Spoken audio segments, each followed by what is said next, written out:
You're with Agenda from Bengaluru on a very, very dark day indeed, as people in the city and around the country mourn the murder of Gauri Lankesh. Gauri Lankesh shot dead outside her home yesterday evening by unidentified assailants. And people have been gathering here. There have been protests across the city. Here, a candlelight vigil at the town hall as people demonstrate that her ideas, the light that she lit, will go on. That is generally the sentiment here. We are joined by people from the city. We're also joined remotely by NRAM, veteran journalist, Harish Bijur, brand consultant. Here on the ground with me, I have some excellent people to speak to as well. People who knew Gauri and who appreciated her work. Veteran theatre personality, Prasanna. Gauri is gone. It's somehow very difficult really to understand that. What has been going through your mind? I was shocked yesterday because Gauri was to attend a rally at this place tomorrow denying tax on handmade products. She had talked to me. I was just shocked the whole night, and I wrote a Kannada piece on Gauri for Prajavani. But whatever that is, the point is, I don't want this sort of killing to make political advantage. I don't want the people want political advantages out of killings. I think we have had too much of it.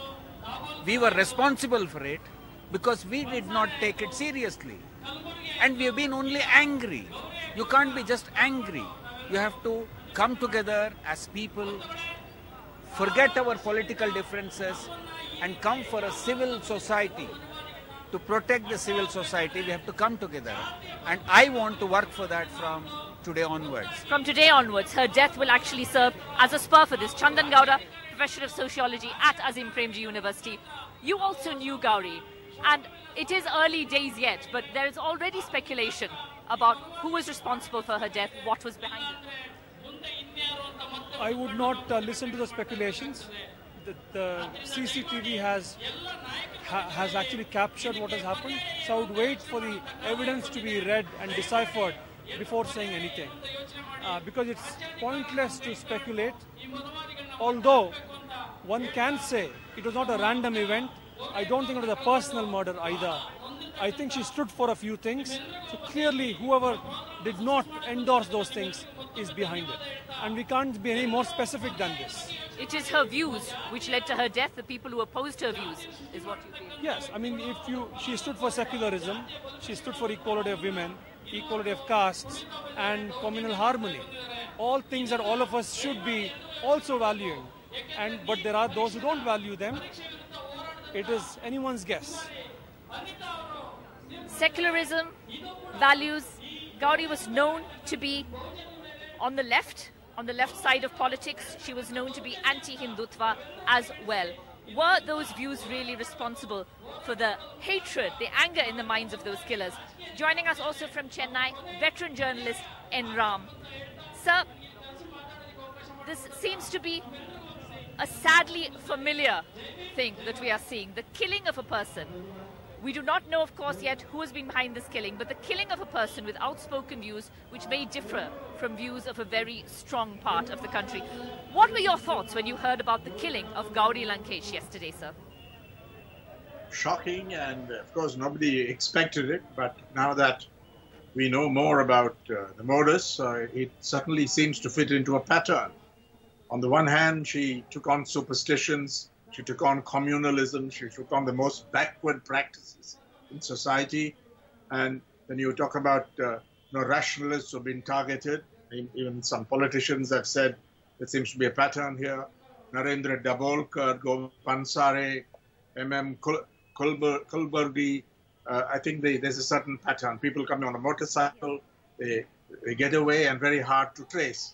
On the other hand, she was a brave journalist. And there also, it fits into a certain pattern. 27 journalists before this were killed after 1992 clearly on account of their journalism or writings. And that's quite a shocking figure. The Committee for Protection of Journalists has documented it. People like P. Sainath have written on it, addressed the issue. And I think she fits both both descriptions. A brave and fearless journalist who took on powerful forces, didn't ask for security, and on the other hand, somebody who was even deeper than that, a rationalist who attacked most reactionary forces in society, the most reactionary elements and practices in society, progressive, on the left, and taking on communalism head on. So I think we all have our suspicions because there is a pattern, but let's wait for the investigation. But surely communal forces are implicated in this in some way. Let's not be too specific at this point. But we hope that unlike some of the previous assassinations, terrorists, this is terrorism.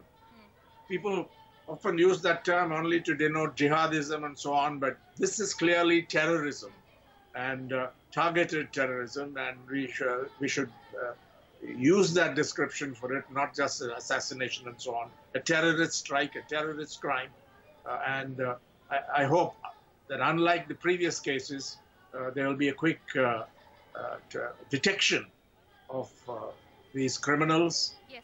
Fortunately, there has been protest all over the country, and I hope that gets translated into real action on the ground. Yes, terrorism, absolutely terrorism against journalists in this case, the fear being spread by terrorists. But the people here saying they will not be frightened, they will not be frightened. There may be anger, there may be sorrow, but there is not fear. Harish Bijur also joining us. Harish, a brand expert from Bengaluru. We've heard Ram talk about terrorism here, this killing of an unarmed journalist outside her own home in the city of Bengaluru. What does this really say about the place you love, your hometown, your home city? Well, Maya, this surely is a very sad day for Bengaluru, if not for all of India, because it is signifying that the Badlands are here. What used to happen once upon a time in a Mumbai or possibly in a Delhi or out in the boondocks in the Badlands, actually coming into Bengaluru city. Raja Rajeshwari Nagar is no longer the outskirts of Bengaluru. It is the heart of Bengaluru today. It is a very populated area, and if unhappy people roam around, I think it's a very sad day for Bengaluru. But the point I wish to make is, I think there is a lot of speculation, and I think, none of us must jump to these conclusions. We must wait. We must pause on the judgment and wait for the police to actually come out with the findings. Because let's adopt none of us know kind of a humility, and that humility is important on this day. But one other point I want to make is that, it's extremely important to solve cases of these kinds. Too many cases have gone unsolved, because an unsolved case of this kind conveys a very bad message out there. It says that anybody with a gun and anybody with a will to kill can get away with murder. And I think that is not a messaging we want to send out into the universe of crime out there. And that seems to be a big universe. Anybody with a will to kill can get away with murder. Prakash, from the BJP, spokesperson from the BJP, a shocking, shocking death of a journalist. How did you respond when you first heard of this yesterday? No, it's very unfortunate. A senior journalist, a woman, has been brutally murdered by a cowards, and government has to apply its mind and take it very seriously and apprehend the culprits.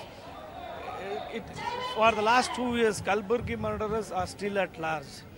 And this is the second reporter of Lankesh Patrika has been killed.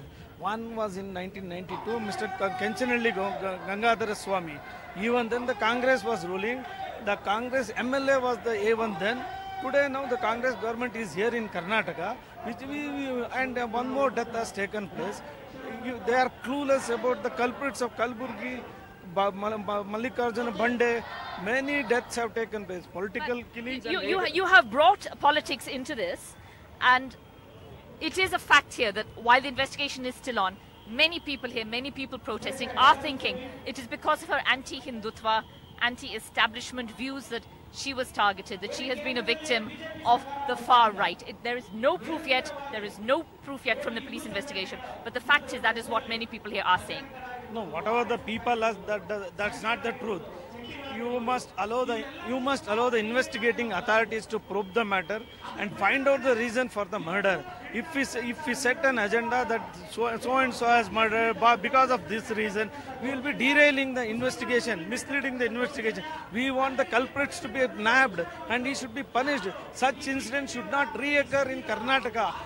Karnataka is a very peace-loving state.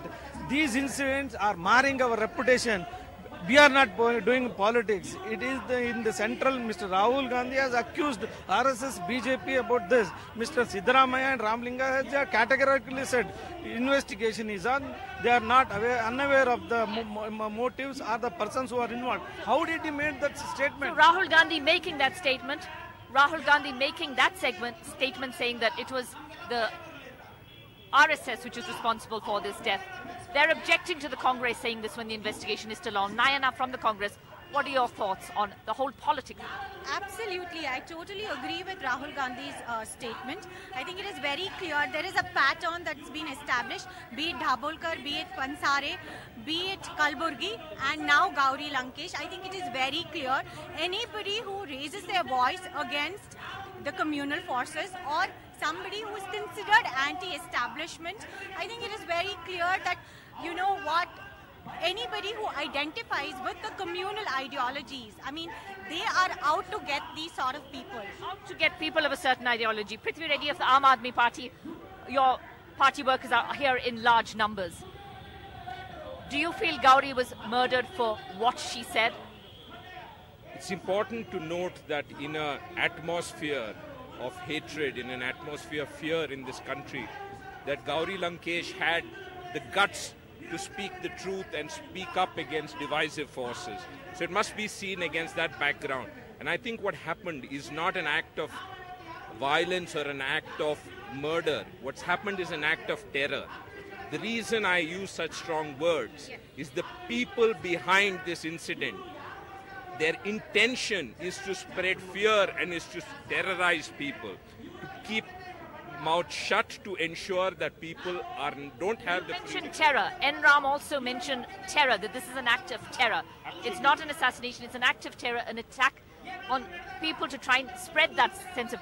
Narasimhamurthy, you've organized this entire thing. What are you trying to tell people with this demonstration here? Yeah, whole universe knows that who has killed Mahatma Gandhi. This is none other than the RSS. And followed by many writers who speak against the Hindutva, they are killing indiscriminately. So that killing is continuing the same way as the Lankesh, Gauri Lankesh.